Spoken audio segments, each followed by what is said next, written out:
ही पंचमुखी रुद्राक्ष का वर्णन एक और आता है महाराज। डॉक्टर ने कहा कि कमर का गुरिया चले गया है और वो गुरिया खसक गया है, या घुटने का ग्रीस खत्म हो गया है, या घुटने में गैप आ गया है, या कमर में गैप आ गया है, और व्यक्ति को लगे कि मैं बैठ नहीं पा रही हूँ, जमीन पर नहीं बैठ सकती। डॉक्टर कह रहा है कि कुर्सी पर बैठना पड़ेगा, नीचे नहीं काम कर सकती, नीचे नहीं बैठ सकती, गुरिया चले गया है। डॉक्टर का इलाज करवाओ, डॉक्टर को दिखाओ, जांचें कराओ, जो बोले वो करो। साथ में एक काम और करो, अशोक सुंदरी वाली जगह पर सेनाई शांति रखो, अशोक सुंदरी वाली जगह पर रुद्राक्ष को रखें।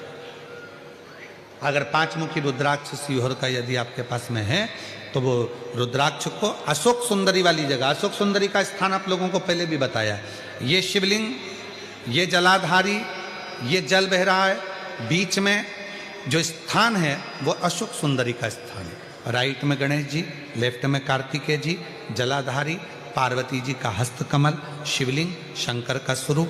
शिवलिंग के ऊपर जो जल गिरता है ऊपर से, जया, विषहरा, शामरीबारी, दौतली, देव, शंकर जी की 5 लड़कियां जल गिराती। बीच में अशोक सुंदरी का स्थान, अशोक सुंदरी, अशोक सुंदरी वाले स्थान पर रुद्राक्ष को रखकर 5 दुर्वा अघोरेश्वर महादेव का नाम लेकर प्रदोष की प्रदोष समर्पित करें। उन 5 दुर्वा को लेकर आ जाएं और 5 टाइम, 5 समय ऐसा निकाल लें सुबह से लेकर शाम तक के बीच में कि मुझे इन 5 दुर्वा को एक एक कर कर धीरे धीरे चबा चबा कर खाना है। उसको खाना प्रारंभ कर लें। रुद्राक्ष अपने जो बांधते हो गले में रखें या अपने पास में रखें और उस 5 दुर्वा को 5 प्रदोष कर लीजिए। और उसके बाद आपकी कमर में जो गैप है या दर्द है या नीचे नहीं बैठ सकते हो, धीरे धीरे धीरे धीरे उसमें आराम लगना प्रारंभ हो जाएगा। वो गुड़िया जो है अपनी जगह पर बैठे, अघोरेश्वर महादेव का नाम लेकर, अघोरेश्वर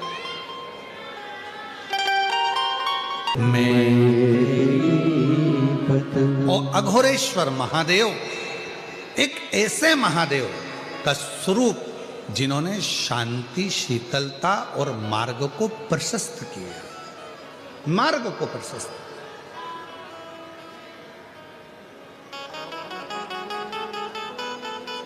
लक्ष्य तक भेजने वाले, मंजिल तक पहुंचाने वाले। और ये जो अघोरेश्वर महादेव का नाम लेकर जल चढ़ाकर या बेलपत्र, कई माताएं कह देती हैं हमारे बच्चे की धड़कन नहीं आई, उसका सिर नहीं बना, पाँव नहीं बना, हाथ नहीं बना, उसके पेट में डॉक्टर ने बताया है कि ये बच्चा तो ऐसा रहेगा, विकलांग रहेगा, मानसिक बुद्धि कमजोर रहेगी, ऐसा हो गया, वैसा हो गया, श्वास नहीं आ रही है। अघोरेश्वर बाबा का नाम लेकर बेलपत्र चढ़ाकर, उस बेलपत्र को भी अगर माँ गर्भवती नारी खा रही है तो बच्चे को वो प्राप्त हो रहा है, और प्राप्त हो रहा है तो उसका शरीर पूरा बनना प्रारंभ होगा। फिर बच्चे की जांच कराओ, सोनोग्राफी कराओ, उसमें धीरे धीरे आपको मालूम पड़ेगा कि बच्चे की धड़कन आई है, बच्चे की श्वास। अघोरेश्वर महादेव, फिर से बोलो कौन से महादेव हैं? अघोरेश्वर। शिव जी के एक मुख को अघोर कहा गया, एक मुख अघोर। और शिव कथा कह रही है, भगवान शंकर का पवित्र चरित्र कह रहा है, शिव महापुराण कह रही है। 2 रुद्राक्षों का स्मरण किया गया जो सुख देने वाले, आनंद देने वाले, अविरल भक्ति देने वाले, राहों को मंजिल तक भेजने वाले, आपका मंत्र जाप, आपका स्मरण, ये भगवान से मिलन का एक बिंदु है।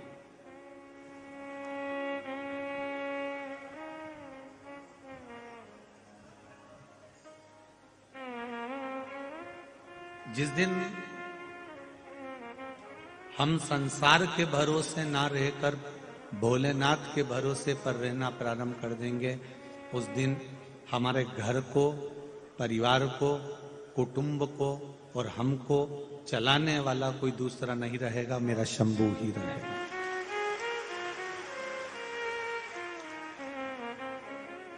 थोड़ा सा दुख आता है, थोड़ी सी तकलीफ आती है, थोड़ा सा कष्ट आता है, तो हम पहले अपने रिश्तेदारों को फोन लगाते हैं।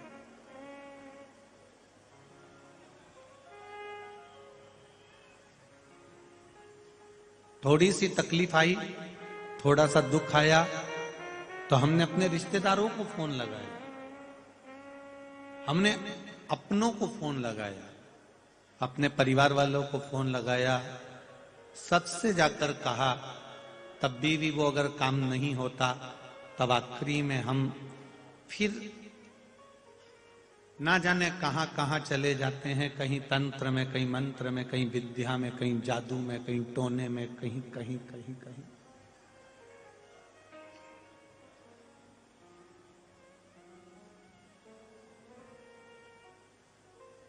शिव महापुराण की कथा कहती है कि एक बार जो शंकर के पास पहुंच गया, एक बार जो शिव का हो गया, क्योंकि शिव जी को दक्ष प्रजापति का श्राप लगा है कि तुम शमशान में निवास करो। अब वो स्वयं मेरा भोलेनाथ तो शमशान में रहता है।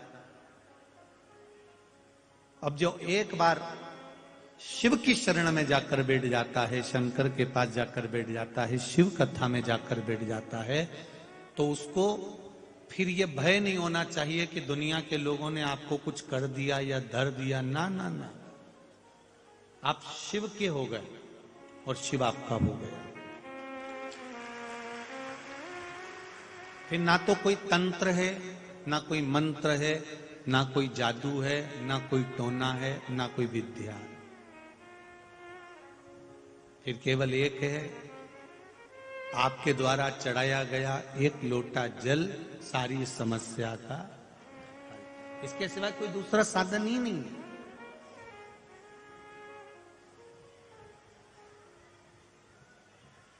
आपका भजन, आपका कीर्तन, आपका मंत्र जाप,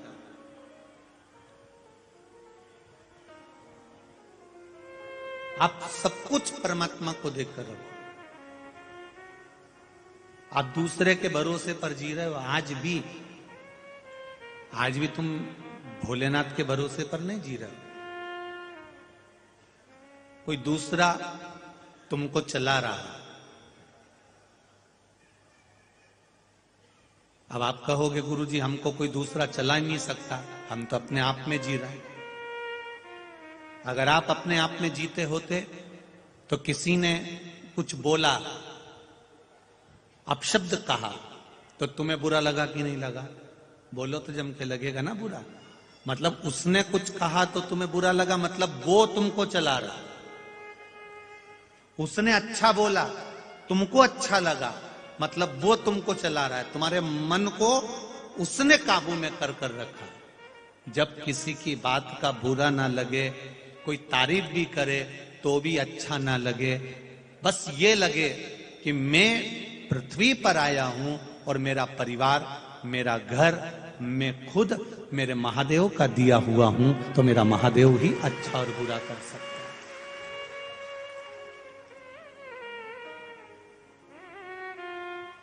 हम उसके सहारे पर जी, हम उसके भरोसे पर जी।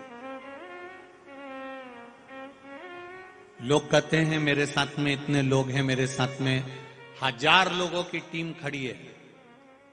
गुरुजी मेरे साथ में 50 लोगों की टीम खड़ी है। मेरे साथ में 2000 लोग मेरे से कदम मिलाकर चलते हैं। हजारों लोग मेरे साथ में चलते हैं। ये आपके साथ में नहीं चलते, ये आपके समय के साथ में चलते हैं। आपका समय अच्छा है इसलिए हजारों लोग तुम्हारे साथ में चल रहे हैं, और आपका समय अच्छा नहीं होगा तो कोई तुम्हारे साथ नहीं चलेगा।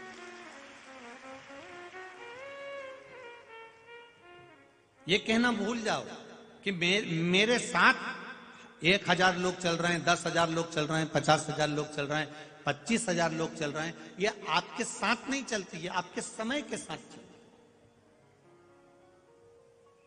समय जिसका ठीक है उसके साथ दुनिया चलेगी, और जिसका समय बिगड़ गया उसके साथ कोई नहीं चलेगा।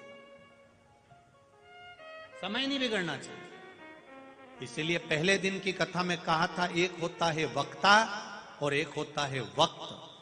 वक्ता व्यासपीठ पर बैठकर तुम्हें समझा देता है। अगर तुम समझ गए, सुधर गए तो अच्छी बात है। वक्ता से अगर सुधर जाओगे तो फिर वक्त तुम्हें नहीं सुधारेगा। अगर वक्त सुधारेगा तो तुम्हें धाई धाई रुलाकर सुधारेगा।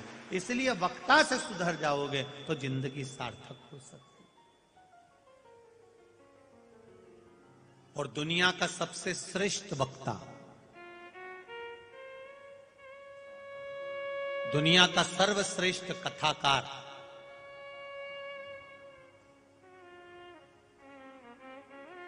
दुनिया का सबसे अच्छा कथा वाचने वाला, दुनिया का सर्वश्रेष्ठ कथाकार, दुनिया का सर्वश्रेष्ठ वक्ता, पूरे विश्व का, ब्रह्मांड का,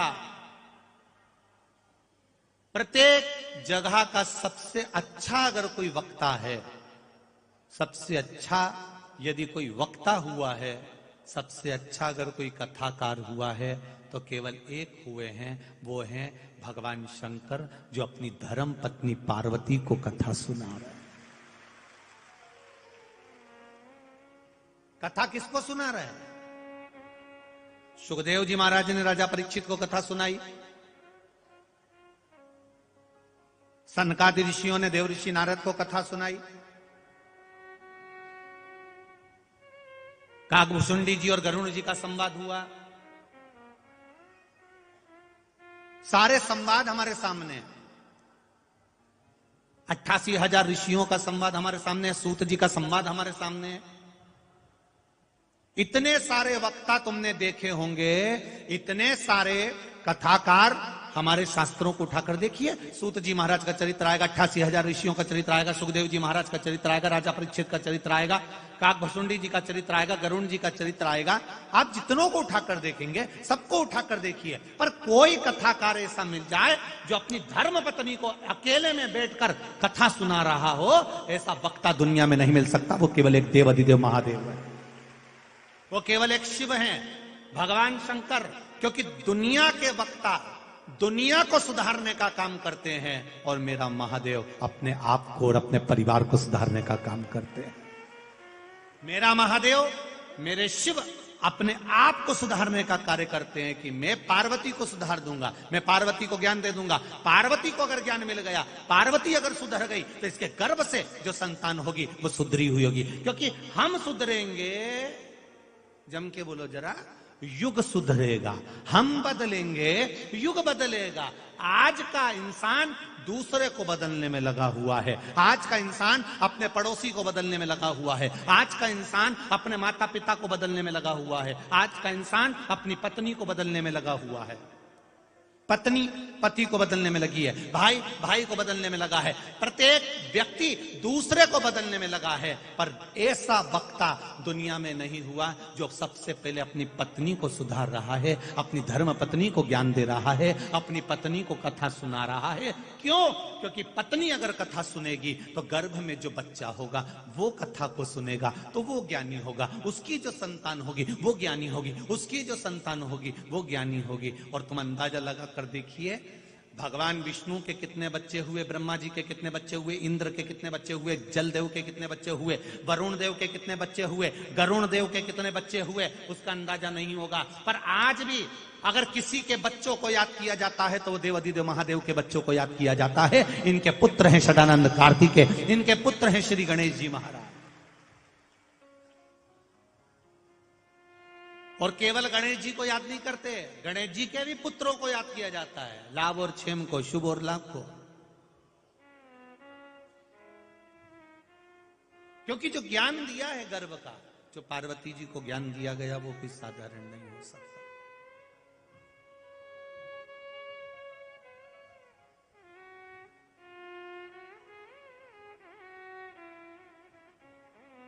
उसका कोई बात नहीं। सारी दुनिया की जो बेकार चीजें हैं, जो किसी काम की नहीं है, किसी काम की नहीं, वो मेरे महादेव के पास में है। धतूरा कांटे वाला, तुम लोगों में से कितने हैं जिनके काम का है? किसी के काम का नहीं, वो शंकर जी को चढ़ता है। बेलपत्र, जो किसी के काम की चीज नहीं वो शिव जी को चढ़ती है। जो किसी काम का नहीं है वो शंकर जी ने अपना बनाया। आप में से कितने लोग हैं जिनके काम सांप आता हो? किसी के काम आता है? नहीं, वो शिव जी के पास त्रिशूल, डमरू, भस्म। लोग भस्म से बर्तन मांज कर राख हो जाए, राखोड़ी हो जाए, तो उस राखोड़ी से बर्तन मांज कर, भस्म से बर्तन मांज कर राख को फेंक देते हैं, राखोड़ी को फेंक देते हैं। शिव अपने तन पर लगा कर रखते हैं। जो किसी काम की चीज नहीं है वो मेरे देवाधिदेव महादेव ने उसको अपने पास रखकर कीमती बनाया। मेरे भगवान भोलेनाथ ने जो किसी काम की चीज नहीं होती उसको कीमत वाला मेरे महादेव ने बनाया। धतूरे को कीमत वाला बना दिया, बेलपत्र को कीमत वाला बना दिया, गले में पटक कर सांप को कीमत वाला बना दिया, तन पर लगाकर भस्म को कीमत वाला बना दिया, त्रिशूल को हाथ में रखकर कीमत वाला बना दिया, डमरू को हाथ में रखकर कीमत वाला बना दिया, गंगा को मस्तिष्क पे रखकर कीमत वाला बना दिया। ये मेरे महादेव मृगछाला को पहनकर उसको कीमत वाला बना देते हैं। मेरा शंभू एक हल्की से हल्की चीज को भी किस्मत वाला बना देता है, कीमत वाला बना देता है। हमारे पूरे शरीर पर, पूरे शरीर में, सारी इंद्रियों में सबसे बेकार इंद्री जो किसी काम की नहीं,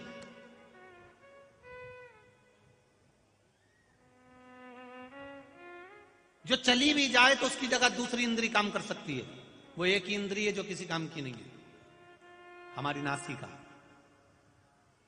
इतनी गंदी है ये नासिका, इतनी गंदी है, इतनी गंदी है, फिर भी लोग बात बात में जब बात निकलती है तो किसी इंद्री को लोग याद नहीं करते, किसी इंद्री को याद नहीं करते, एक ही इंद्री को याद करते हैं, मेरी नाक रख लेना।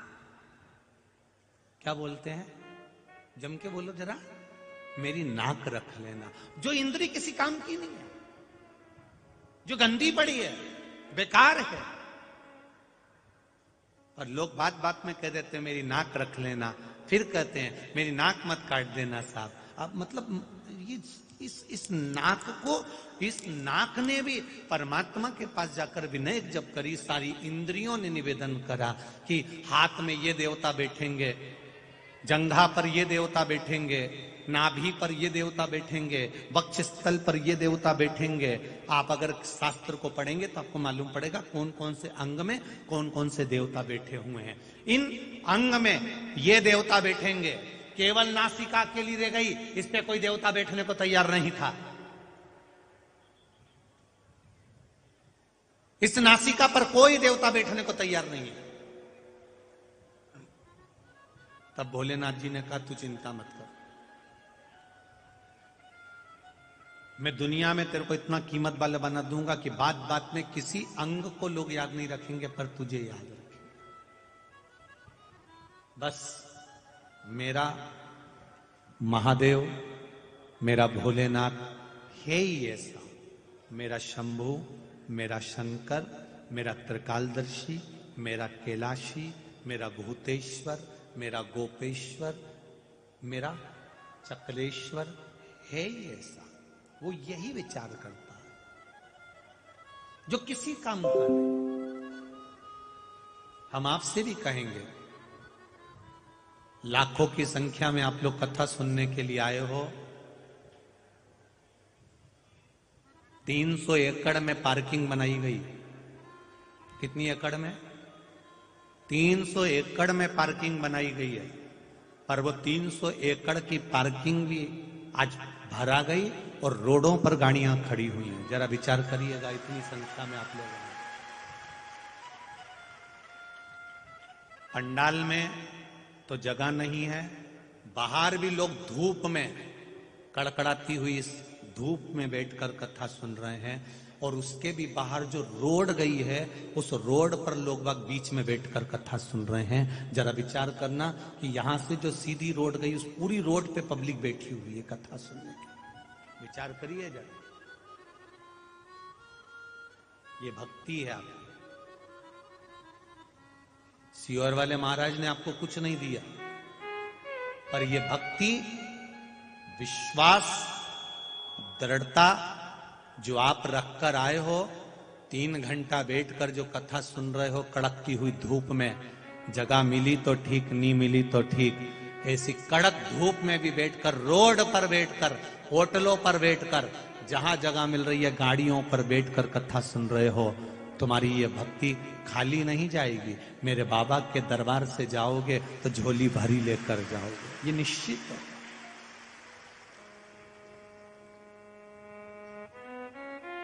पूछते हैं लोग,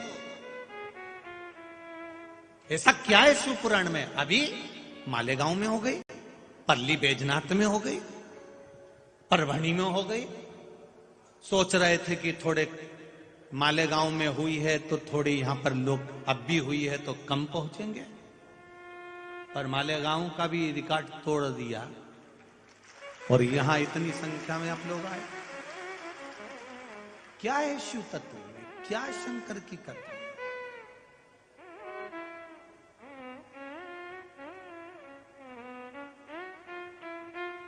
ये केवल एक भक्ति है, केवल भक्ति।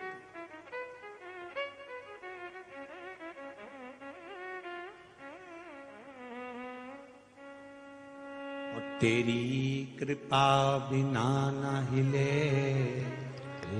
एक भी अनु, लेते श्वास तेरी कृपा से तनो तनो।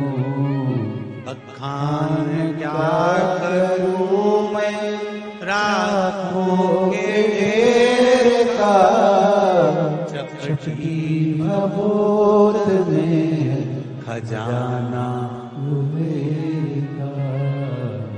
हे गंगधार मुक्ति द्वार ओमकार तू, भोले ओमकार तू, आयु शरण की हारी शंभु तार तार तू। ये अविरल विश्वास, दृढ़ता। आप दूसरे के भरोसे पर मत जियो।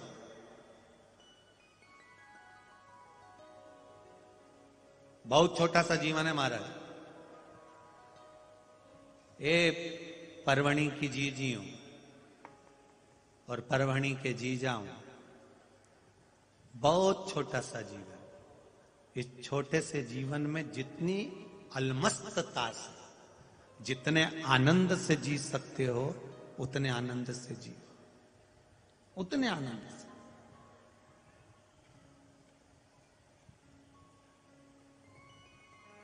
प्रसन्नता में खुश रहकर,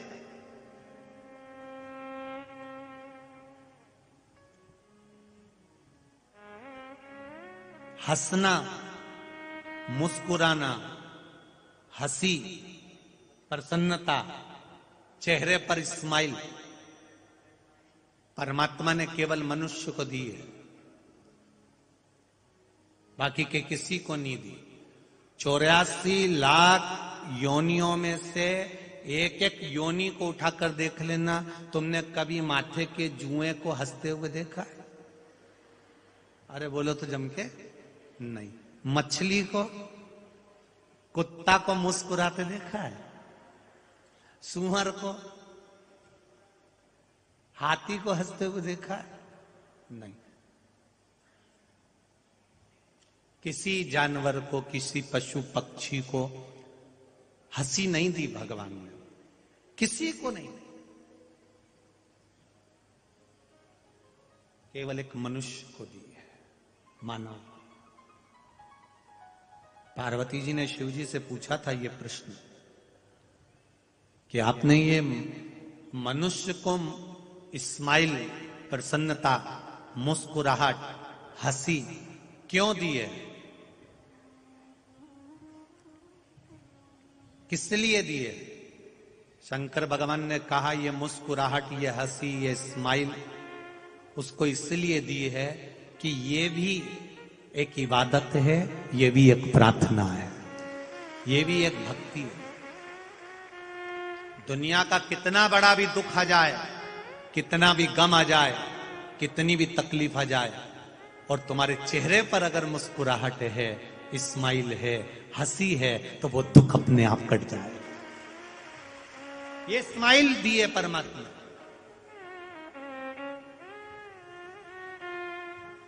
जो हंस रहा है, मुस्कुरा रहा है, स्माइल दे रहा है, जो हंस रहा है, मुस्कुरा रहा है, जिसके चेहरे पर प्रसन्नता है, समझ लेना वो जिंदा है। और जो मुसद्दी लाल जैसा 24 घंटे मुंह उतार के रहता है, उसके चेहरे पर कभी प्रसन्नता ही नहीं आती, हंसता ही नहीं, मुस्कुराता ही नहीं, समझ लेना ये अंदर से मर चुका है। इसलिए इसके मुंह पर स्माइल नहीं है, चेहरे पर प्रसन्नता नहीं है, मर चुका। जो सास बहू के कारण 24 घंटा मुंह उतार के रहे, 24 घंटा सास का मुंह उतरा रहता, 24 घंटा, जब मिलेगी जब भगोने जैसा मुंह,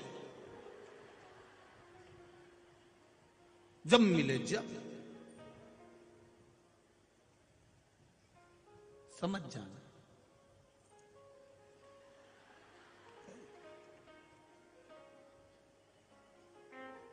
उसको जीना ही नहीं आ रहा। जो बहू 24 घंटा मुंह भगोने जैसा रखे, जरा जरा सी बात में बस उसके मन का काम नहीं हुआ, मुंह फूल गया, मन का काम नहीं हुआ, मुंह फूल गया, मन का काम नहीं हुआ, मुंह फूल गया। समझ लेना।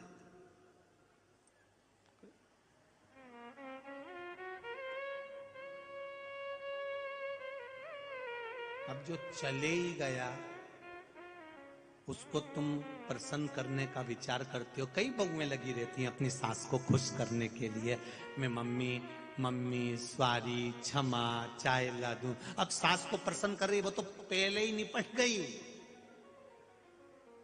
अगर निपटी नहीं होती तो प्रसन्न रहती, उसको ये अंदाजा रहता कि मेरी जिंदगी कितनी बड़ी है, 10 साल 20 साल 50 साल जीऊंगी, उसके बाद तो सत्ता इसी की आएगी। और हो सकता है शरीर में कोई रोग आ गया और इसके मैं अधीन हो गई तो। इसलिए आज से ही मेरे घर में मेरी बेटी आई है, बहू आई है, इसको इतनी प्रसन्नता दूंगी, खुश रखूंगी और खुश रहूंगी, जिससे मेरा बुढ़ापे में ये मुझसे नफरत नहीं करे, मुझसे प्रेम करे,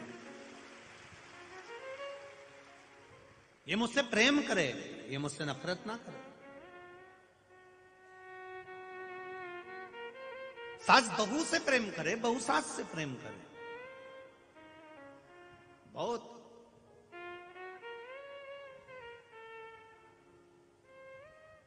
तुम अगर किसी मंदिर में नहीं भी जाओ ना, और तुम दोनों अगर अच्छे से खुश रह लो ना, कौन कौन बोलो बोलो, जम के बोलो जरा, सास और बहू दोनों अच्छे से खुश रह लो ना, तो तुम्हारे घर में अगरबत्ती और दिया लगाने की जरूरत नहीं पड़ेगी। तुम्हारे पतियों ने ऐसे मुस्कुराएंगे, इतने खुश, उनके चेहरे की प्रसन्नता आतिशबाजी जैसी है, रोज फटाके फूट रहे हैं, फुलझड़ियां जल रही है, पर तुम दोनों का चेहरा देखकर वो दुकान से आते हैं तो उनकी खुद हालत खराब हो जाती है, खुद प्रसन्नता।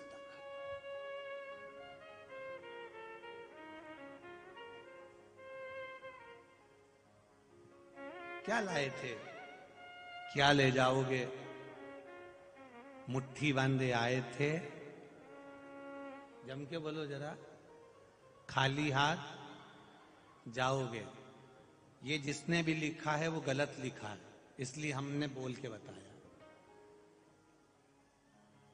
ये जितने तुम कथा सुन रहे हो टीवी पर, मोबाइल पर और यहाँ पंडाल में, तुम कोई भी खाली हाथ नहीं जाओगे। तुम अपना पुण्य, दान, सत्कर्म, भजन, कीर्तन, मंत्र जाप, शिव कथा जो तुमने सुनी है,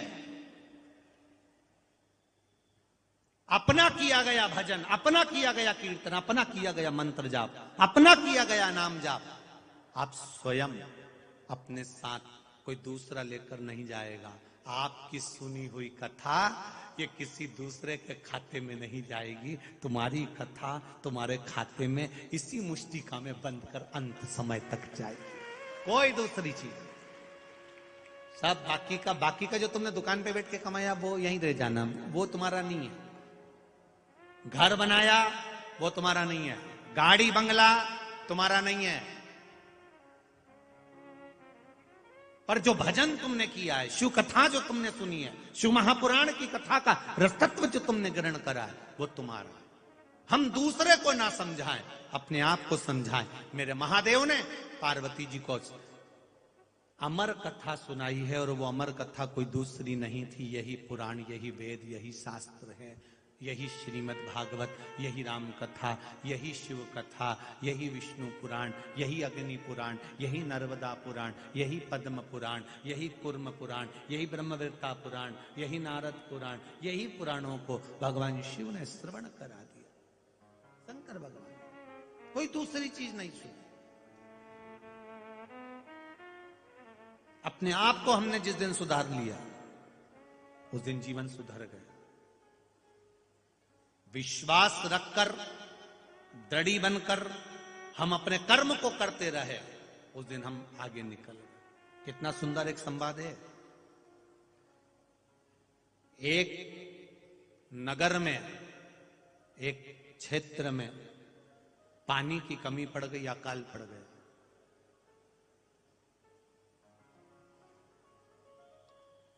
बारह वर्ष का अकाल था। अब विचार करिएगा, 12 वर्ष में लोग पानी नहीं मिलेगा, अन्न नहीं मिलेगा तो मरेंगे नहीं।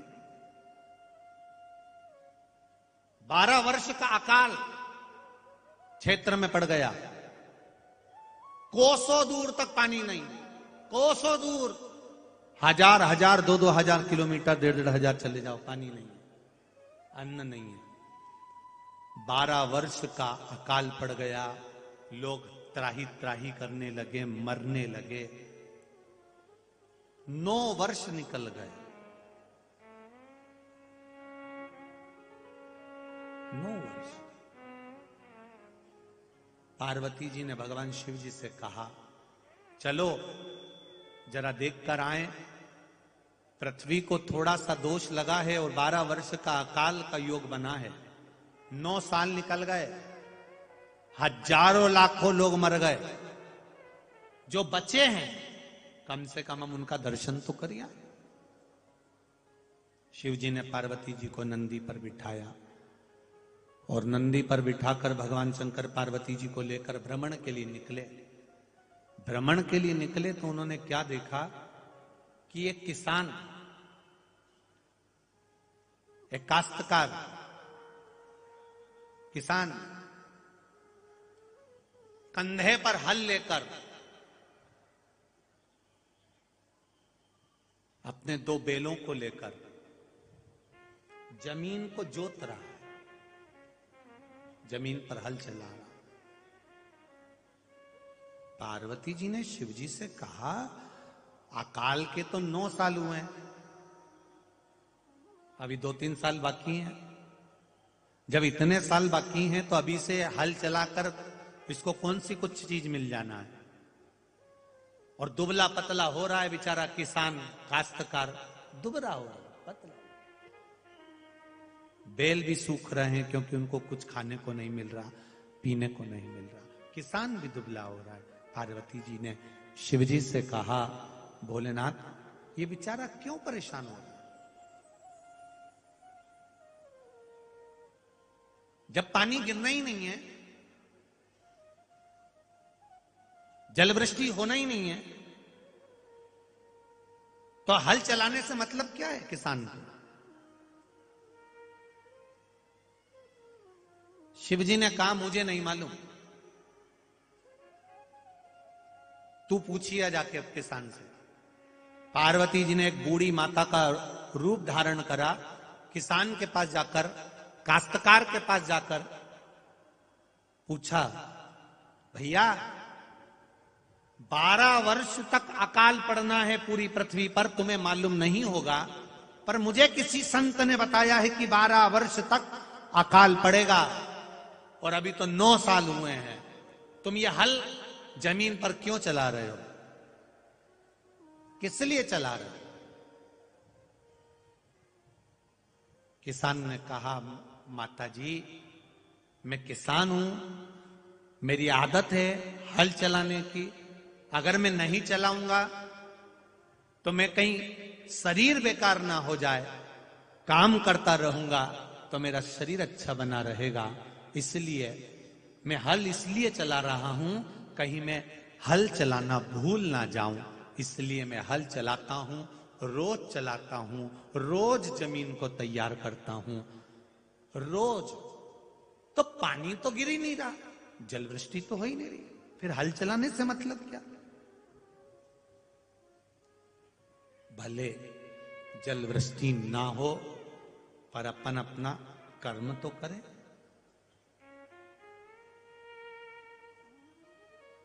कर्म तो करें। कई लोग कहते हैं हमारा ये काम तो हुआ ही नहीं, मैं पशुपति व्रत अब नहीं करूंगी। क्यों नहीं करना? कर्म तो करो, कर्म करो। बैंक के लॉकर में 2 चाबियां होती हैं, एक मैनेजर लगाता है, एक तुम लगाते हो। जिसने बैंक के लॉकर में रकम रखी होगी, पैसा धेला या पैसा सोना चांदी रखा होगा, उनको मालूम होगा 2 चाबी होती है उस लॉकर की। एक चाबी तुम्हारे पास में है और एक मैनेजर के पास में है। तुम्हारी चाबी कितनी भी जाकर घुमा लो, ताला खुलेगा? जम के तो बोलो, नहीं खुलेगा। मैनेजर कितनी भी चाबी घुमा ले, ताला खुलेगा? नहीं खुलेगा।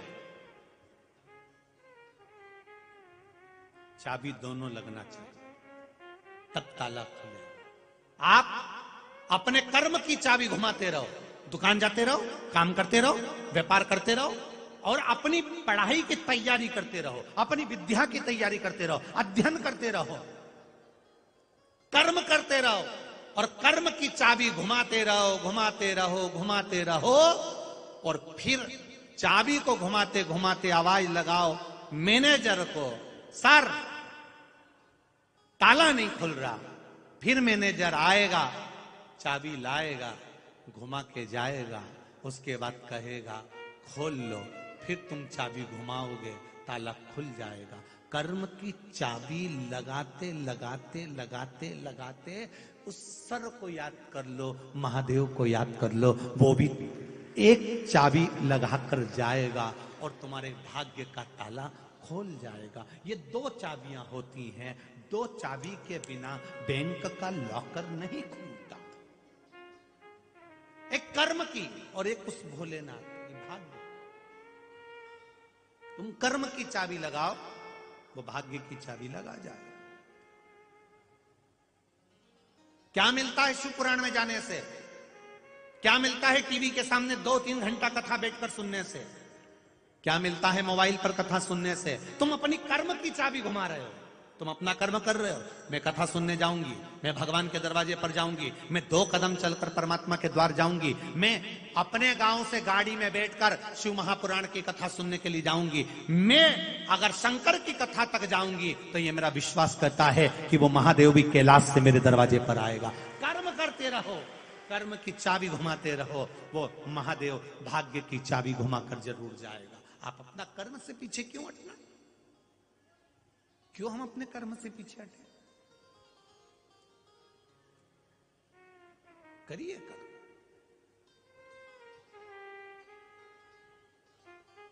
किसान रोज हल चला रहा है, कहीं में हल चलाना ना भूल जाऊं। मेहनत कर रहा है, रोज कर रहा है, कर्म कर रहा है, फल मिलेगा। पार्वती जी ने सुना, देवादिदेव महादेव के पास पहुंच गई। शिव जी ने पूछा, पूछिए ही, हाउ क्या बता रहा है? किसान बोल रहा है कि मैं हल चलाना भूल ना जाऊं, इसलिए रोज हल चलाता हूं। गांव के सब लोग उस पे हंसते हैं, ठिठोली उड़ाते हैं कि रोज हल चढ़ाता है। उसी तरह दुनिया के लोग आप पर भी हंसेंगे, ठिठोली उड़ाएंगे, बताओ, इतना पढ़ा लिखा शंकर जी के मंदिर में जा रहा है, लोटा भर के जल चढ़ा रहा है, इतनी समझदार तू, इतनी अंग्रेजी की पढ़ी हुई, इतनी पढ़ी लिखी, और तू शंकर जी के मंदिर जाती है। दुनिया के लोग कहेंगे बेटियों से, दुनिया के लोग कहेंगे बेटों से, दुनिया के लोग कहेंगे आपसे, पढ़े लिखे जमाने में रहते हो, आज के युग में जियो, क्यों महाराज के चक्कर में पड़े हो और शंकर जी के मंदिर क्यों जा रहे हो? ये दुनिया के लोग हंसेंगे, ठिठोली उड़ाएंगे, कहेंगे। पर किसान को भी लोग कहते थे, पानी नहीं गिर रहा तो हल क्यों चला रहा है, पानी नहीं गिर रहा तो हल क्यों चला रहा है, पर उसने हल चलाना बंद नहीं करा। पार्वती जी ने शिव जी से कह दिया, भोलेनाथ वो किसान हल चलाना ना भूल जाए, इसलिए वो रोज हल चलाता है। अब मुझे टेंशन बहुत सारी हो गई है। शिव जी ने पूछा, तुझे काहे की टेंशन हो गई?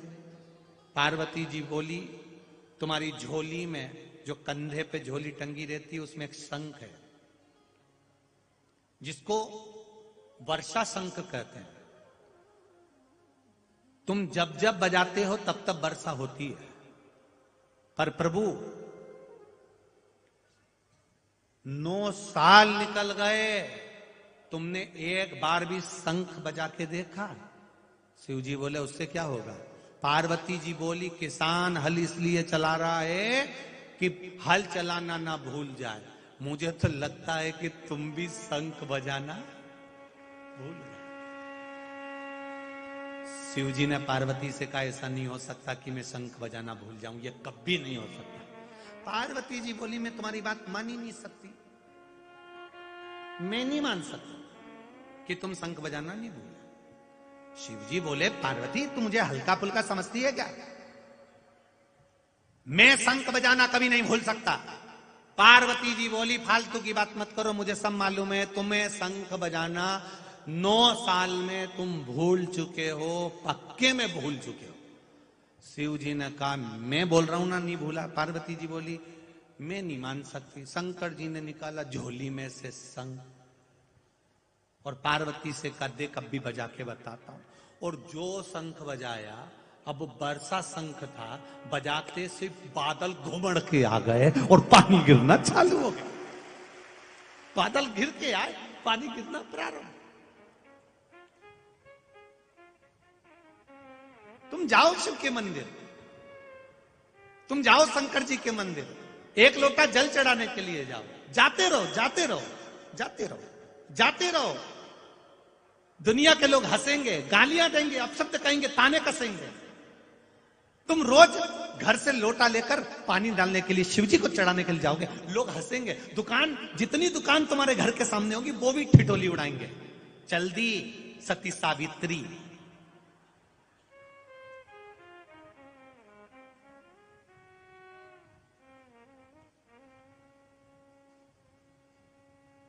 तुकाराम जी को लोगों ने अपशब्द कहा, एकनाथ जी को लोगों ने अपशब्द कहा, ज्ञानेश्वर जी को लोगों ने अपशब्द कहा, नामदेव जी को लोगों ने अपशब्द कहा, जनाबाई को लोगों ने अपशब्द कहा, मुक्ताबाई को लोगों ने अपशब्द कहा, मीराबाई को कहा, कर्माबाई को कहा। अगर ये दुनिया के लोग अपशब्द कहते थे और ये इनके कहने में अगर रुक जाती ना, मीरा, जना, मुक्ता, अगर इनके कहने पे रुक जाती तो इनको गिरधर और हरि विठल नहीं मिलता, यह पक्का था। ये रुकी नहीं, ये इनके कहने पर नहीं रुकी, चलती रही, जाती रही। तुमसे कोई कहे शिव मंदिर क्यों जा रहे हो, तुमसे कोई कहे शंकर जी के मंदिर जाने से क्या मिलता है,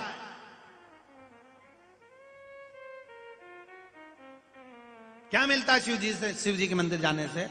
तो उसी समय पे पल्लू रख कर बोल दो, तेरे जैसा अक्ल देने वाला मिलता है।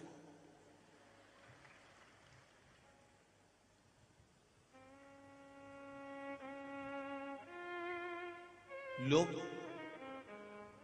होटल जाते हैं तो कभी तुमने पूछा उससे कि होटल जाने से क्या मिलता है? मॉल में लोग घूमते हैं तो कभी पूछो उससे मॉल में जाने से क्या मिलता है? फिल्म देखने जाएं तो उनसे पूछो थिएटर में जाने से क्या मिलता है, फिल्म देखने से क्या मिलता है? लोग ना फिल्म वाले को टोकते हैं, ना होटल वालों को टोकते हैं, ना मॉल वाले को टोकते हैं, ना रोड पे घूमने वाले को टोकते हैं। दुनिया के लोग टोकते हैं तो केवल मंदिर जाने वाले को ही टोकते हैं। चल दी, क्या करोगे, क्या रखा, क्या काम।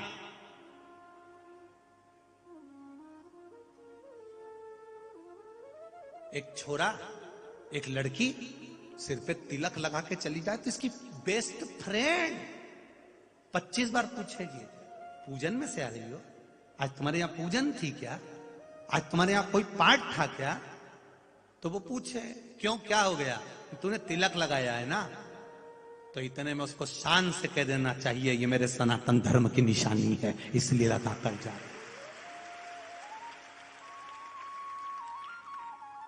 ये मेरे सनातन धर्म की निशानी है, इसलिए माथे पर तिलक लगा कर जा रही हूं। मस्तक पर बिंदी, मुख में हिंदी, ये मेरे भारत की निशानी है। माथे पर बिंदी हो, मुख में हिंदी हो, ये मेरे भारत की निशानी है। पर लोग उसे मिटाते जा रहे, मिटाते जा रहे, मिटाते जा रहे। पहले इतनी बड़ी महाराष्ट्र की जनाबाई मेरी रुक्मणी जी की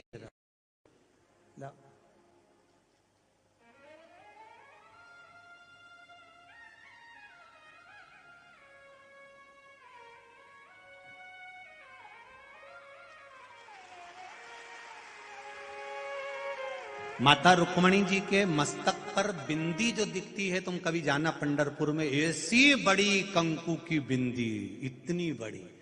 रुक्मणी जी भी कह रही हैं मस्तक की शोभा ए मेरी परभणी की जीजियों बिंदी से है, इसलिए लगाना चाहिए। ये रुक्मणी मां भी कह रही है, ये माता रुक्मणी भी कह रही है कि लगाओ बिंदी। अब हम क्या लगा रहे हैं? बिंदी भी देख रहे हैं तो कितनी बड़ी में दिखना नहीं चाहिए।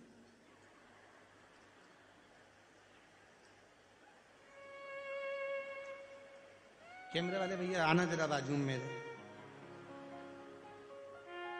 हाँ मेरे बाजू आ जाओ एक बार, जरा देखो तो बिंदी दिखेगी हो, ढूंढते रह जाओगे हो। ऐसी छोटी सी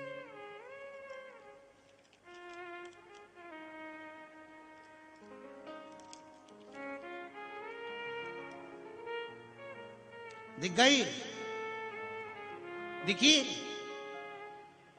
इतनी छोटी सी है।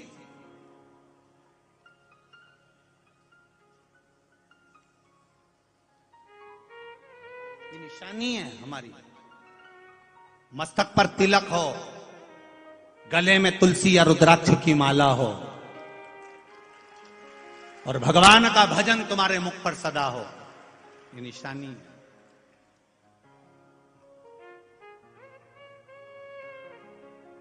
ये निशानी है। पर पता नहीं आप लोगों को कौन ने कह दिया कि ज्यादा बड़ी टिकी नहीं लगाना। कोई ने बोला कुछ था, तुम समझ कुछ गई। सब जब तुम्हारी विदाई मायके से करी थी तो उन्होंने कहा था बेटा ज्यादा बड़ी बात मत करना। इसने गलत सुन लिया, ज्यादा बड़ी टीकी मत लगाना। इसने गलत सुन लिया, वो गड़बड़। अभी ये कोकड़ी में कथा थी तो किसी ने एक प्रश्न कर लिया था, गुरुजी हम नारियों से मांग में सिंदूर रहता है, गले में मंगलसूत्र रहता है, हाथ में चूड़ा रहता है, पांव पैजनिया बिछोड़ी रहती है, नैनों में सुरमा लाली रहती है। इससे हमें समझ में आता है कि हम शादीशुदा हैं। पुरुष, अब तुम काय को हंसी? ना तो ये मंगलसूत्र पहनते हैं, ना ये मांग भरते हैं, ना ये टीकी लगाते हैं, ना बिछुड़ी पहनते हैं, तो पता कैसे चलता है कि ये शादीशुदा है कि नहीं है? तो कोकड़ी में तो इसका जवाब नहीं दिया, पर हम यहां दे देते हैं। अगर शादीशुदा व्यक्ति को पहचानना है तो 10 लोग अगर हंस रहे हो और एक व्यक्ति चुप बैठा हो, समझ जाना इसकी शादी हो गई है, मतलब ये शादीशुदा है। इसके चेहरे से जब स्माइल चली जाए, खत्म हो जाए। जब भी बैठेगा, पत्नी मुस्कुराने की बात कर रही, पत्नी हंसी की बात कर रही, और ये जब हंसे तक नहीं। शादी में पत्नी सबसे खुश होकर बात कर रही, कैसी हो, बढ़िया हो, खाती जा रही, और ये बेचारा इधर से टाई बांधी, नीचे से जूता का सारा, और चुपचाप खाए। समझ लेना शादीशुदा है, पहचान अलग दिख जाएगा, शादी हो बिखरा। शादी के पहले घर की कई बुजुर्ग माताएं कह देती है, महारा छोरा शादी के पहले महारा मुलगा, शादी के पहले माझा मुलगा।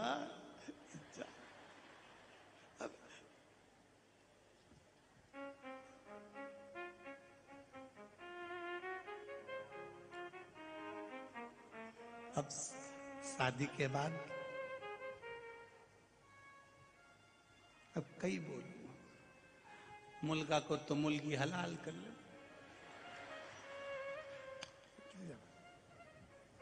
शंभू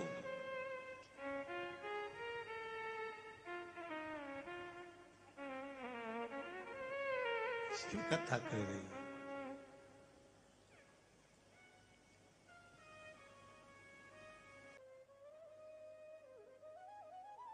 इसमें लिखा है, यह पुष्टा छोटा सा था, पत्र बहुत सारा लिखना था, मेरे पास कागज नहीं था, इसलिए इस पे लिख दिया।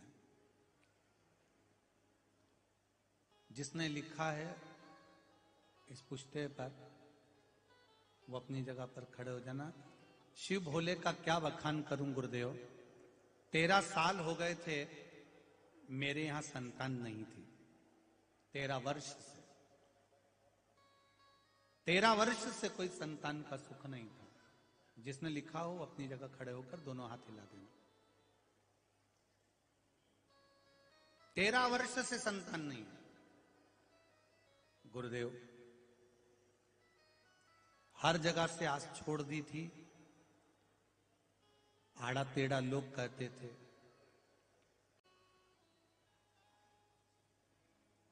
बाबा की कृपा, भरोसा। आपने कहा है 1 लोटा जल शिव जी को चढ़ाना। सफेद आंकड़े की जड़ को तुमरुका जी का नाम लेकर 21 बार घुमाकर शिव जी पे से मैंने कमर में शिव मंदिर में बांध लिया। 1 बार जड़ बांधी, लाभ नहीं हुआ, उसको मैंने विसर्जन कर दिया। दूसरी बार बांधी, विसर्जन कर दिया, लाभ नहीं हुआ। मैंने भी सोच लिया शिव पर भरोसा, अगर गुरु जी कहते हैं इतना करो कि वो संभाल ले। 1-2 बार जब नहीं हुआ, तब मैंने तीसरी बार फिर सफेद आंकड़े की जड़ को लाकर शिवजी पे से घुमाकर कमर में बांध लिया, और बाबा की कृपा से 13 साल के बाद मेरे यहां संतान की प्राप्ति हुई। ये शिव का, ये वो घड़ी। एक पत्र और बढ़िया है, देखिए।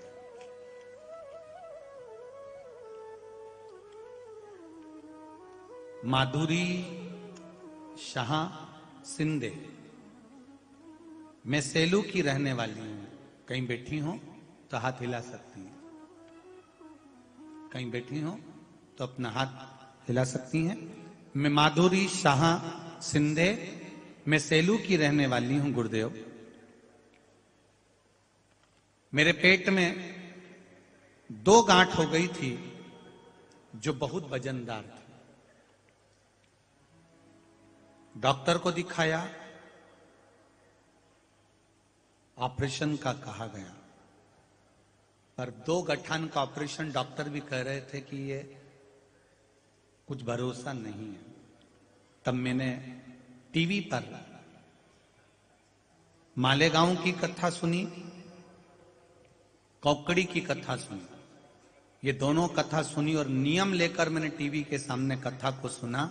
शिवजी पर जल चढ़ाना, पानी पीना प्रारंभ करा, एक बेलपत्र खाना प्रारंभ करा। 2 कथा का नियम लिया था और फिर मैंने बाबा से कहा था तीसरी कथा जहां भी होगी वहां प्रणाम करने के लिए, धोक लगाने, प्रणाम करने के लिए जाऊंगी। बाबा मेरे पेट की गठाने दोनों गल जाएं। बाबा की कृपा हुई, 2 कथा पूरी सुनी और मैंने फिर सोनोग्राफी करवाया। गुरुजी मैं अपना फोटो भी लगा रही हूं, मोबाइल नंबर भी लिख रही हूं कि भोले पर विश्वास क्या होता है।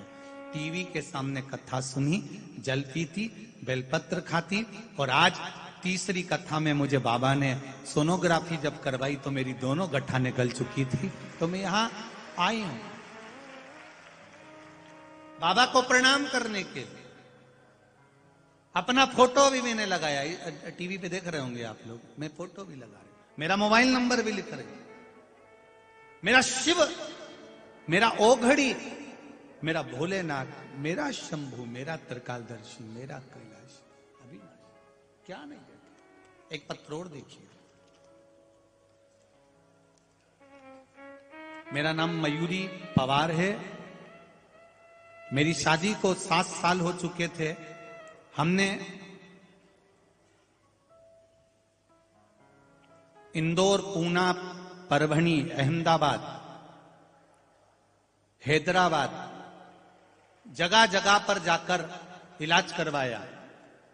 कहीं बैठी हो तो हाथ हिला देना, करना चालू करा और बाबा की ऐसी कृपा हुई गुरुदेव कि मेरे भोलेनाथ ने मेरी गोदी भर दी। 7 साल के बाद मेरे यहां संतान हुई है। मैं उसको धोख लगाने प्रणाम करने आई हूं। एक बार उसको थोड़ा सा ऊंचा कर दो, बस ठीक है। हर हर महादेव, श्री शिवाय नमस्ते। बैठिए, हर हर महादेव। शिव तत्व इसी को कहते हैं।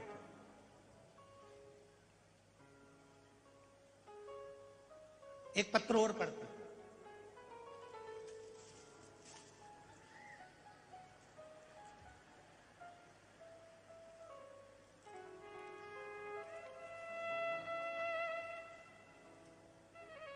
लाइन अच्छी लिखी है, बाबा मैं तेरी पतंग।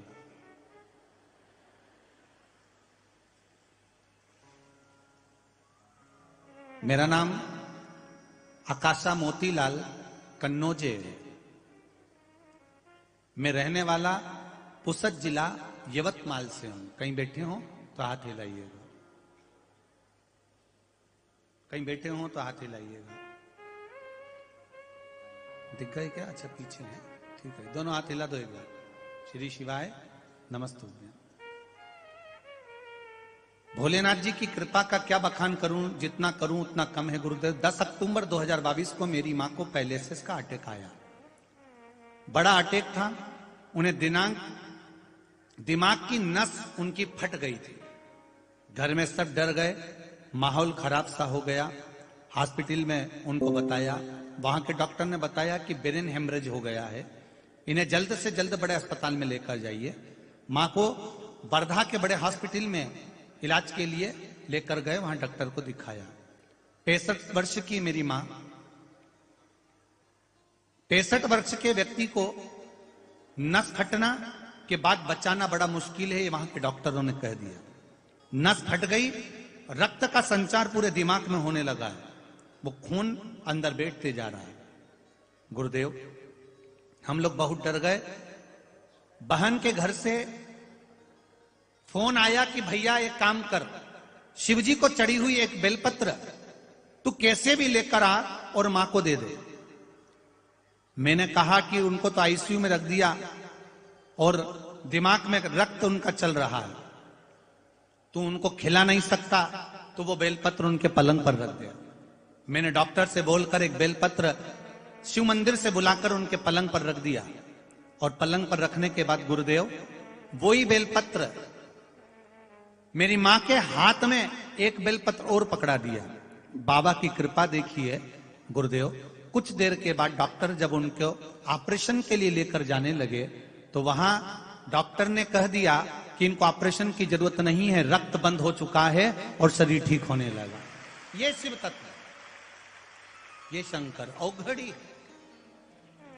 तेरी कृपा बिना न हिले एक भी अनु लेते हैं श्वास तेरी कृपा से तनो तनो। बखान क्या करूं मैं रातों के ढेर का, चपटी भभूत में है खजाना कुबेर का। शिव तत्व को जानना। हम फिर निवेदन करेंगे। आपको लगता है कि आपका व्यापार नहीं चल रहा, आपको लगता है कि आपके घर में शांति नहीं, आपको लगता है कि मेरा यह काम होना चाहिए, नहीं हो रहा, तो प्रयास करना। 2 लोटा जल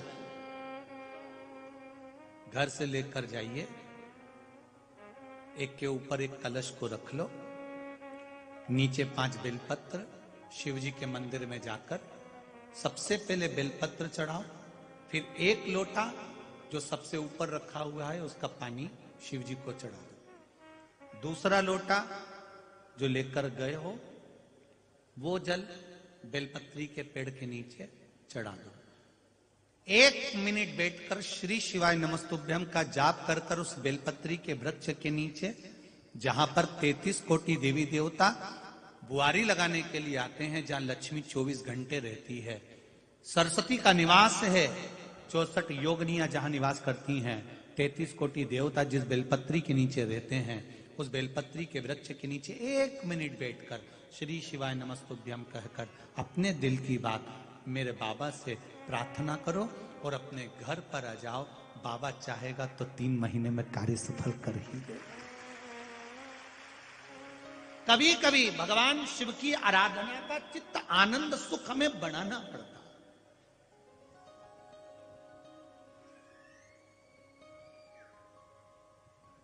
जाओ शिव मंदिर में थोड़ा विश्वास लेकर, थोड़ा भरोसा लेकर। उसके मंदिर में जाते रहो, वो कभी भी शंख बजा देगा, कभी भी जल वृष्टि कर देगा, कभी करुणा की वृष्टि कर देगा। ये मत सोचना कि आप शंकर जी के मंदिर में जा रहे हो, ये कभी विचार मत लाना कि आप शिव के मंदिर जा रहे हो।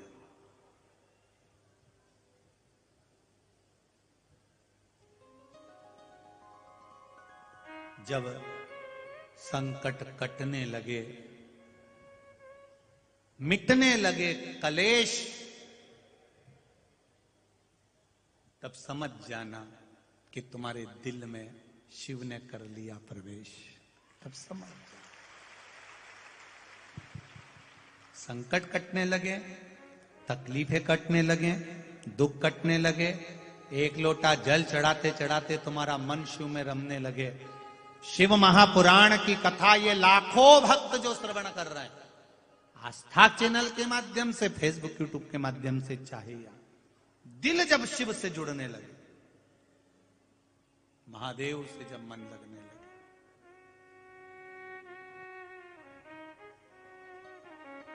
चित्त जब लगने लगे आपका महादेव, समझ लेना अब तुम मंदिर नहीं जा रहे हो, महादेव खुद तुम्हारे अंदर बैठकर तुम्हें मंदिर तक लेकर जा रहे हैं। स्वयं महादेव,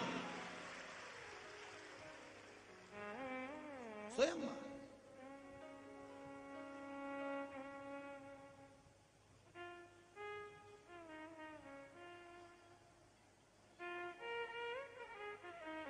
आपकी भक्ति का बल, आपके भजन का बल, आपके कीर्तन का बल, आपके मंत्र का बल, आपकी साधना का बल, आपकी नाम जाप का बल जब बढ़ेगा, भक्ति का बल जब बढ़ेगा, तो अपने आप आपको सुख का अनुभव होने लगेगा। मैंने तेरे ही भरोसे ओ बाबा तेरे ही भरोसे हवा विच उड़ती जागे बाबा और डोर हटो छड़ी रामन कटी जावानी भोले मैं तेरी पतन शंभो मैं तेरी पतन। आपका विश्वास प्रबल करें। शिव महापुराण की कथा कहती है तारकासुर को मारने के लिए भगवान शंकर के पुत्र की जरूरत पड़ी, और पुत्र की जरूरत पड़ी तब पार्वती जी ने सदानंद कार्तिकेय जी को कहा कि तुम तारकासुर को मारो। पर एक बात याद रखना, तारकासुर के हृदय में, तारकासुर के दिल में महादेव विराजमान है, इसलिए बाण छोड़ना, पर उनके हृदय में ना लगे, उनके दिल में ना लगे। शरीर में बाण लगेगा चल जाएगा, पर मन में, दिल में नहीं लगना चाहिए, दिल में ना लगे।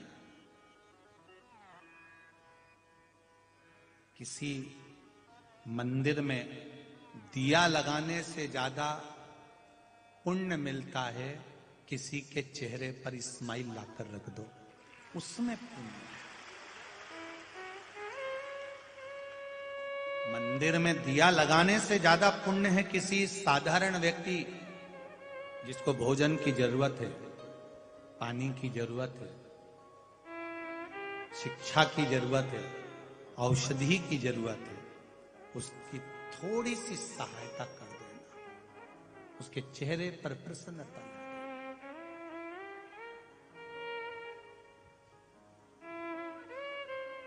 एक बात आप लोगों से कहना चाहेंगे, अच्छी लगे तो अपनी जिंदगी में उतारना, अच्छी लगे तो।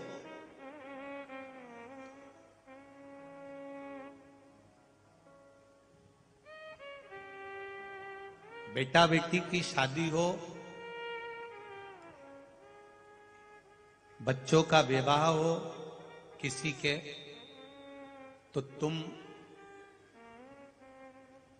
500 का लिफाफा, 1000 का लिफाफा, 2000 का लिफाफा, 200 का लिफाफा, पॉकेट देओ चाहे मत देओ, पर आज सबसे ज्यादा यदि कुछ खर्च होता है व्यक्ति का, तो जितना शादी में नहीं होता उतना घर में अगर कोई एक व्यक्ति बीमार होकर हॉस्पिटल चले जाए, और उस हॉस्पिटल में जब जांचें चालू होती है, जब दवाइयां चालू होती है, आईसीयू, वेंटिलेटर पर जब पटका जाता है, तब एक साधारण से व्यक्ति का पूरा मकान बिक जाता है, उसकी जिंदगी की सारी पूंजी समाप्त हो जाती है। उस जगह पर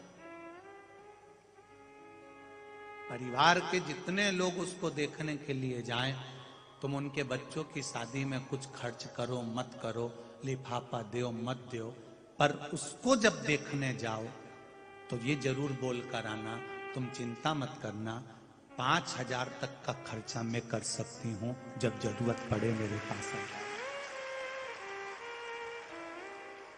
तुम्हारी कैपेसिटी 500 रुपए की है तो तुम बोल कर आना कि 500 रुपए में भेज दूंगी अगर दवाई में कहीं लग रहा हो। 200 रुपए की कैपेसिटी हो तो 200 रुपए का बोलकर आ जाना, मैं 200 रुपए खर्च कर सकती हूं, अगर बोलो तो मैं एक ग्लूकोज की बोतल भेज देती हूँ, एक इंजेक्शन का खर्चा मैं उठा लेती हूँ, वो 50 रुपए का मेरी कैपेसिटी है, 50 रुपए की मेरी कैपेसिटी है, मैं 50 रुपए का खर्चा उठा सकती।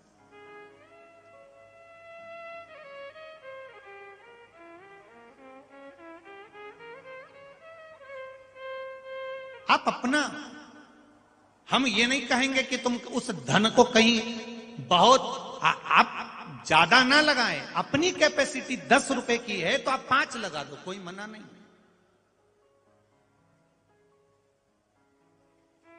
लगा दो, थोड़ा परमार्थ की ओर आगे बढ़ी, थोड़ा सा परमार्थ। ये मानव का शरीर कितने समय चलेगा ये किसी को नहीं मालूम है साहब, किसी को नहीं मालूम। कभी कभी आप लोग अपने मोहल्ले में देखना, बिल्कुल जवान की जवान कोई व्यक्ति चला जाता है, जवान की जवान मर गया, एक्सीडेंट हो गया मर गया, अटैक आ गया मर गया, शुगर बढ़ गई मर गया, बीपी मर गया आया मर गया, उसके अचानक मर गया, अचानक।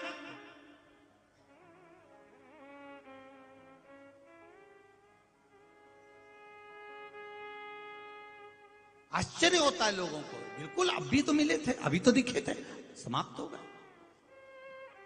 पर कभी जो मरा उसका स्मरण तुमने करा कि वो मर गया, कभी उसका स्मरण यह करना कि उसने अपनी जिंदगी में आकर करा क्या?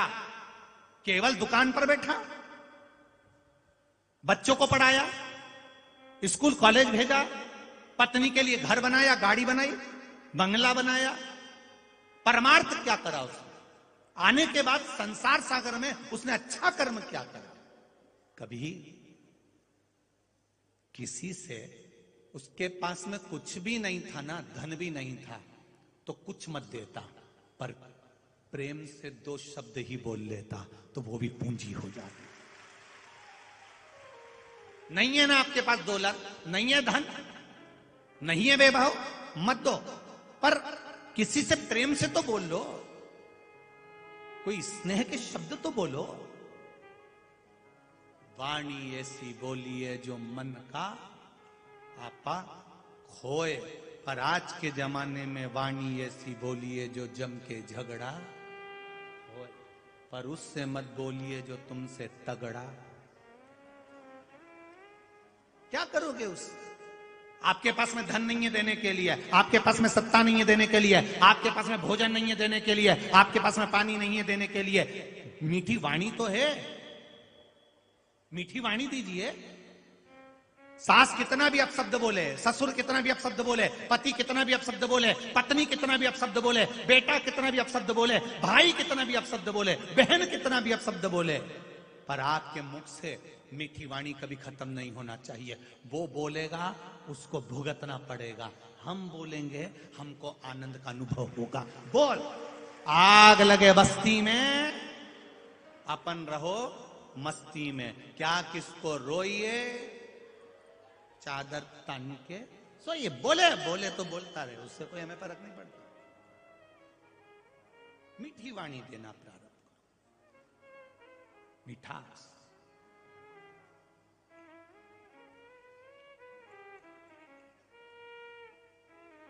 मरने के बाद तो लोग याद करेंगे ही, कितने दिन। किसी के मरने के बाद जितने बैठे हो तुम हो, चाहे ये सियोर वाला महाराज हो, चाहे दुनिया का कोई भी हो, हम तो अपनी भी कहेंगे तुम्हारी भी कहेंगे, मरने के बाद कौन किसको याद कर रहा है ये किसी को नहीं मालूम।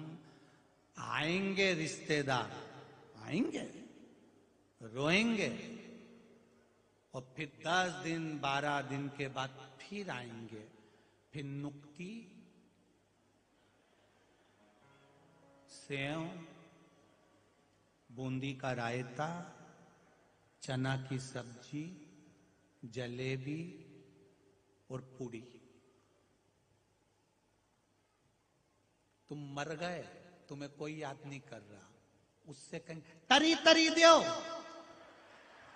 तरी तरी दो, थोड़ा नमक ला दो, मीठ नमक ला, थोड़ा थोड़ा नमक ला दो, रायता अच्छा बना है, तुम्हें कोई याद नहीं कर रहा, तुम तो गए, तुम ऊपर जाओ, ये नीचे नुक्ती सेव खाएंगे, पूरी सब्जी खाएंगे, और तुम्हारे लिए वो कंडा, गाय का गोबर, सूखा उपला, गोबरी को जला के, घी शक्कर मिला के, गुड़ शक्कर मिला के, तुम्हारे फोटो के आगे बस 5 बार छोड़ देंगे, बाकी के सब रायता, सब्जी, नुक्ती, गुलाब जामुन, जलेबी, ये सब खाएंगे, और तू खुशबू लेना घी शक्कर की।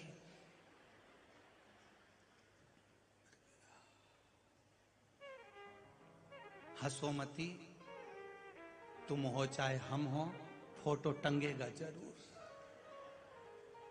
फोटो नहीं टंगेगा का? टंगेगा। मत बुरे कर्म कर बंदे, वरना पछताएगा। भगवान की आंखों से तू बच नहीं पाएगा, तू बच नहीं पाएगा। अरे ओ अज्ञानी मत कर नादानी, तेरे कर्म का फल भी तू ही पाएगा। जैसा किया तूने तेरे आगे आएगा। मत बुरे कर्म कर बंदे, मत बुरे कर्म कर बंदे, वरना पछताएगा। भगवान की आंखों से तू बच नहीं पाएगा, तू बच नहीं पाएगा। आप नहीं दे सकते किसी को कुछ। प्रेम की वाणी बोलना चालू करो, अच्छा बोलो।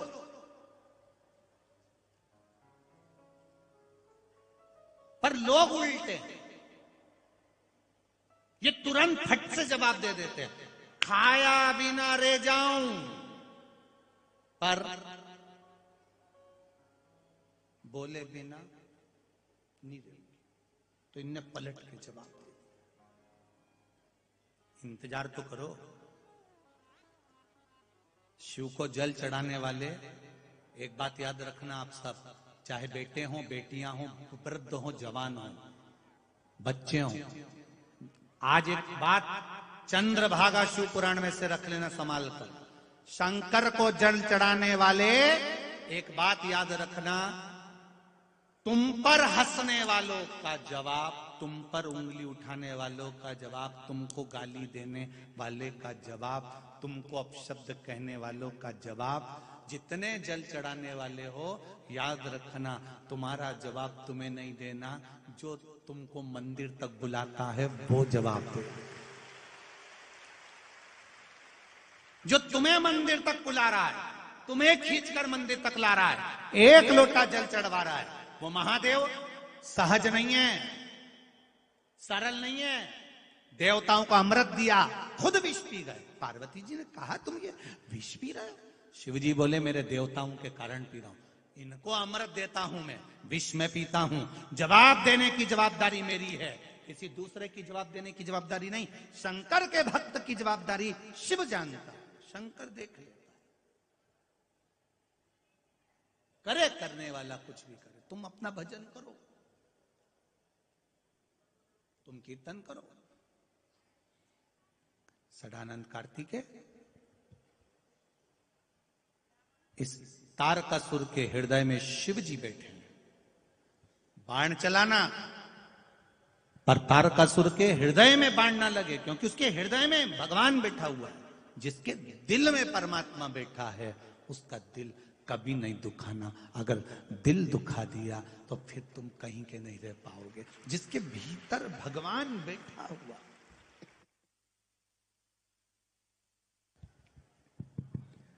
जिसके भीतर भगवान बैठा हुआ है, उसका दिल तुम ना दुखाइए।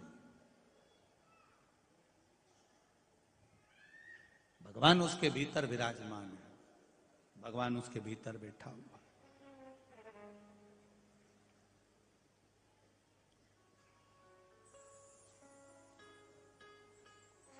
शिव के नजदीक रह रहे हो तो डरना नहीं है।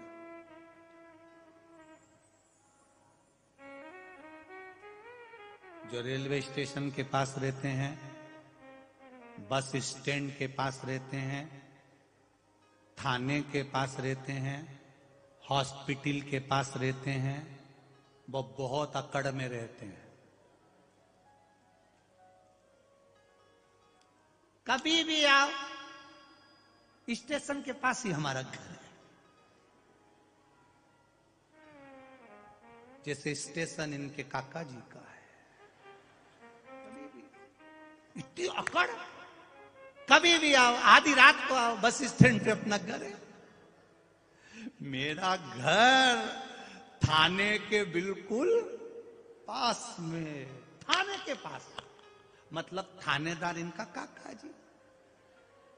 देखा, मेरा घर वो बड़ा जो हॉस्पिटल है ना, उसके पास में है, बिल्कुल लगा हुआ। कभी भी आना, आधी रात को भी जरूरत पड़े, मुझे याद करना। मेरा घर स्टेशन के पास है, मेरा घर बस स्टैंड के पास है, मेरा घर थाने के पास है। जिसका घर थाने के पास होता है वो अकड़ में रहता है, जिसका घर स्टेशन के पास रहता है वो अकड़ में रहता है, जिसका घर बस स्टैंड के पास रहता है वो अकड़ में रहता है। जब ये स्टेशन के पास वाले इतने अकड़ रहे हैं, थाने के पास वाले इतने अकड़ रहे हैं, तो तुम्हें भी अकड़ में रहना चाहिए। मेरा मन महादेव के चरणों में रहता है।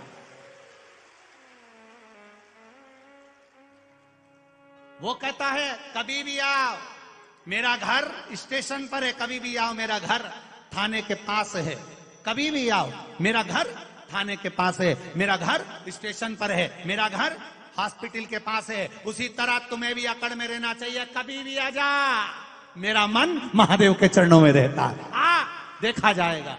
यमराज आ, तेरी मर्जी हो तब आ, मेरा मन महादेव के चरणों में है। तेरा जब मन हो तब आ। यमराज भी कहेगा रहने दे दादा, क्या हूं। एक बार मन लगाया था राजा श्वेत ने, एक बार राजा श्वेत ने मन लगाया था महादेव के चरणों में, और राजा श्वेत का अंतिम समय था, उठाने आ गए उसको, उठाने आ गए। भगवान महादेव प्रकट हो गए, यमराज को ही मार दिया। सूर्य भगवान रोने लगे, मेरा बेटा मर गया, मेरी पोती मर गई, मृत्यु दे गई। उठाने क्यों आया?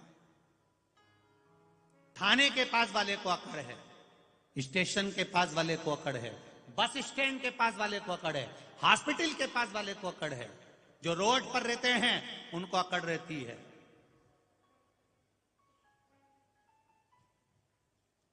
एक अकड़ तुम्हें भी होना चाहिए।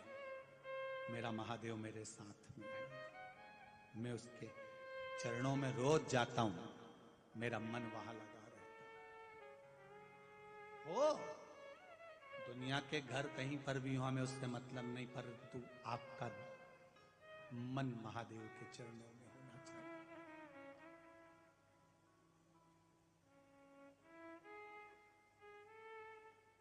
सबकी अभिलाषा रहती है, सबकी इच्छा रहती है।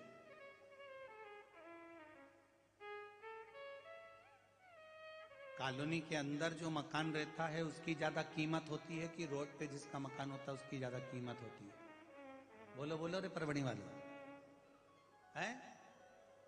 रोड के मकान की कीमत ज्यादा होती है ना? बोलो तो, तुम लोग तो ऐसे बैठे हो जैसे कि किसी ने कुछ बोल दिया। रोड की कीमत ज्यादा है, ठीक है।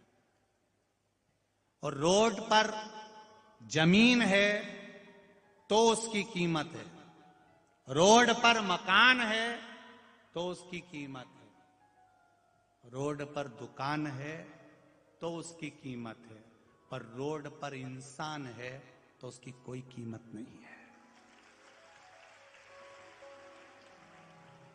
आप अगर रोड पर आ गए तो आपकी कोई कीमत नहीं रहेगी। दुकान की कीमत रोड पर हो सकती है, मकान की कीमत रोड पर हो सकती है, जमीन की कीमत रोड पर हो सकती है, पर जब बुरा वक्त आता है और इंसान रोड पर आ जाता है तब उसकी कोई कीमत नहीं होती। फिर उसकी कीमत जानने वाला केवल महादेव होता है। उसकी कीमत जानने वाला कोई दूसरा नहीं होता, उसकी कीमत जानने वाला केवल एक महादेव होता है, केवल महादेव।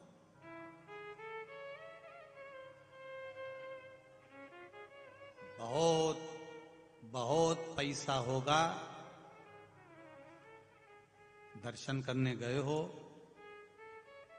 वेंकटेश भगवान के, तिरुपति भगवान के कोई विशेष मंदिर में, 500 रुपए का टिकट कटवा लोगे तो जल्दी दर्शन हो जाएगा। 1000 रुपए का टिकट ले लोगे तो जल्दी दर्शन हो जाएगा। पर जो साधारण है सहज। उसके पास में इतना धन नहीं कि 500 का टिकट कटवा सके। वो तिरुपति तक चला गया, रेल का टिकट कटवाकर पहुंच गया। उसके बाद में उसके पास 500 और 1000 रुपए टिकट कटवाने के भले ना हो। दुनिया के लोग 500 का टिकट कटवाकर मंदिर के अंदर दर्शन करने जाते हैं, 1000 का टिकट कटवाकर मंदिर के अंदर दर्शन करने जाते हैं। पर जिनके पास टिकट का भी पैसा नहीं होता, उसको मंदिर के अंदर जाने की जरूरत नहीं पड़ती, वेंकटेश भगवान मंदिर के बाहर आ जाते हैं।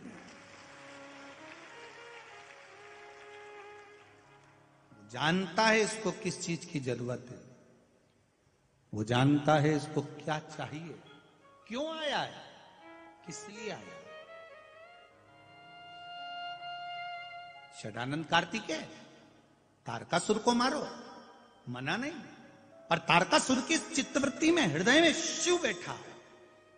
जिसके दिल में शंकर समाया हो, जिसके हृदय में शंकर समाया हो, जिसके रोम रोम में शंकर समाया हो।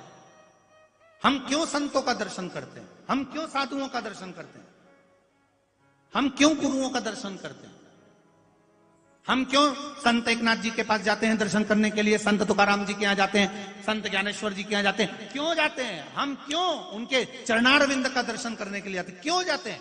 क्योंकि उनके रोम रोम में गुरु के, संत के, साधु के, सन्यासी के, तपस्वी के, भजनावली के, कीर्तनी के रोम रोम में भगवान समाया हुआ है। हम जब दर्शन करने जाएंगे तो उनकी रोमावली का एक रोम का भी स्पर्श हो गया तो हमारे पाप कोटि कोटि जलकर भस्म हो जाएंगे और वो हमें प्राप्त होगा। क्यों जाते हैं हम, किस लिए?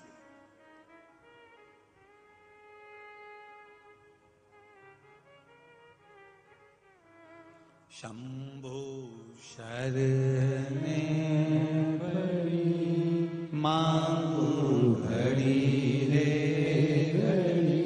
दुख काटो दया करी दर्शन आपो, दया करी दर्शन आपो। हम जा रहे हैं संतों के पास, क्यों? क्योंकि उनके हृदय में, उनके दिल में, उनके रोमावली में भगवान बैठा है। उसी तरह तारकासुर असुर है, राक्षस है, राक्षस प्रवृत्ति का है, पर इसके दिल में शिव समाया हुआ है, इसलिए इसके हृदय में बाण नहीं लगना चाहिए। इसके हृदय में बाण ना लगे, इसका ध्यान रखना। कोई शंकर का उपासक हो, शिव का भक्त हो, शंकर की आराधना करने वाला हो, शिव पर एक लोटा जल चढ़ाने वाला हो, शंकर की भक्ति में अलमस्त होकर डूबा हुआ हो, उसका दिल कभी मत दुखाना, कभी मत दुखाओ, नहीं तो रोना तुमको पड़ेगा। क्यों दुखाना?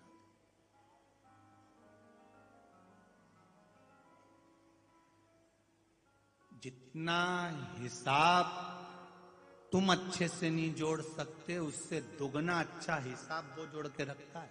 वो एक बहुत बड़े कथाकार, बहुत बड़े प्रवचनकर्ता, बहुत बड़े संत, बहुत बड़े कथाकार मर गए तो ऊपर गए। बैकुंठ का दरवाजा बंद था, सुबह 9 बजे खुलेगा, लाइन से खड़े हो जाओ। बैकुंठ के बाहर बहुत सारे लोग खड़े थे, कोई जीन्स पहन के खड़ा था, कोई चाबी घुमा रहा था, कोई टी शर्ट पहन के खड़ा था, कोई टोपी लगा के खड़ा था बैकुंठ के दरवाजे पर। पंडित जी भी खड़े हो गए, वो भी खड़े हो गए, जो कथा करते थे वो भी खड़े। पंडित जी ने सोचा, बताओ कैसे कैसे लोग बैकुंठ के दरवाजे पर खड़े, इनको तो नरक जाना चाहिए, कैसे बुरे बुरे स्वांग हो रहे इनके, है? और खड़े बैकुंठ के दरवाजे पर। सुबह 9 बजे बैकुंठ का दरवाजा खुला, एक एक कर सब अंदर आने लगे। तुम कौन? हम ये, जाओ उस वाले कमरे में चले जाओ। अब आया एक व्यक्ति, टोपी लगाया था, फटी हुई जीन्स पहना था, वो आगे आया। चित्रगुप्त महाराज ने पूछा, तुम कौन हो? मैं बस का ड्राइवर, बस चलाता हूं। एक काम करो, सामने जो एसी का कमरा है उसमें डनलप का गद्दा बिछा हुआ है, चांदी की थाली में खाना आएगा, सोने के गिलास में दूध आएगा, दासियां तुम्हारे लिए पंखा झेलेंगे, जाओ वहां जाकर रहिए। बैकुंठ में वीआईपी ट्रीटमेंट उसको मिला। पंडित जी ने सोचा जब ड्राइवर को इतनी अच्छी जगह मिली है तो मुझे तो उससे अच्छी मिलेगी, क्योंकि मैं कथा करता हूं, प्रवचन देता हूं। पंडित जी आए, चित्रगुप्त महाराज ने पूछा तुम कौन? हम कथाकार। पंडित जी अच्छा, जाओ सामने जो झोपड़ा दिख रहा है उस झोपड़े में चले जाओ, दरी रखी है, बिछा लो, चूल्हा बना हुआ है, आटा रखा हुआ है, रोटी सेक के खा ले। पंडित जी को गुस्सा आ गया, बस के ड्राइवर को इतना वीआईपी ट्रीटमेंट, बस के ड्राइवर को एसी का रूम, डनलप का गद्दा, सोने की थाली, चांदी का गिलास, दासियां, सब कुछ, और हम इतना प्रवचन देते हैं, कथा करते हैं, और हमारे लिए झोपड़ा। चित्रगुप्त महाराज बोले यहां कर्म के अनुसार फल मिलता है, चलो जाओ। पंडित जी बोले मैं हड़ताल करूंगा, स्ट्राइक करूंगा। कर लो, यहां कोई तुम्हारी सुनने वाला नहीं। यहां कोई रिश्वत मिश्वत चलती है क्या? नहीं, यहां रिश्वत नहीं चलती। तो फिर बस के ड्राइवर को इतनी अच्छी जगह कैसे दे दी तुमने? वीआईपी रूम कैसे दे दिया? एसी का रूम कैसे दे दिया? और हमको झोपड़ा दे दिया? आखिर कारण क्या है? इतने में चित्रगुप्त महाराज बोले चिल्लाओ मती, ये कर्म का खेल। कर्म का खेल? तो बस के ड्राइवर ने कौन सा कर्म करा था? बस का ड्राइवर जब बस चलाता था इतनी तेज चलाता था, इतनी तेज चलाता था, अंदर जितने लोग बैठे रहते थे सब हनुमान चालीसा पढ़ते रहते थे।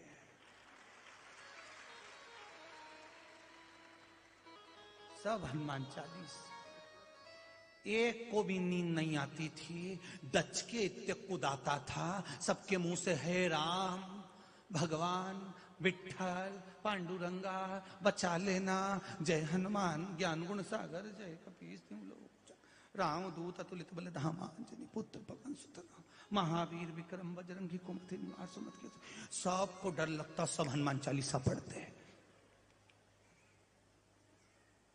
ये बस का ड्राइवर बस चलाता था, इतनी तेज चलाता था, सबको डर लगता, सब हनुमान चालीसा पढ़ते, राम नाम कृष्ण नाम जपते, विठ्ठल नाम जपते, भगवान को याद करते। तुम कथा करते थे, सब दीवार से टिक टिक के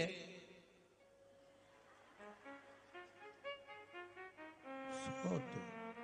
इसलिए उनको वीआईपी रूम है, तुमको झोपड़ा है। अब परभणी की जीजियों, तुम हमारा ध्यान रखना। तुम्हारी पड़ोसन कोई सोती हुई दिख जाए तो कोनी मार के उठा देना, बेचारा झोपड़ा में चले जाएगा रे सियोर वाला। के नहीं सियोर वाला झोपड़ा में चले जाएगा, समझाए तेरे को तो उठी चल।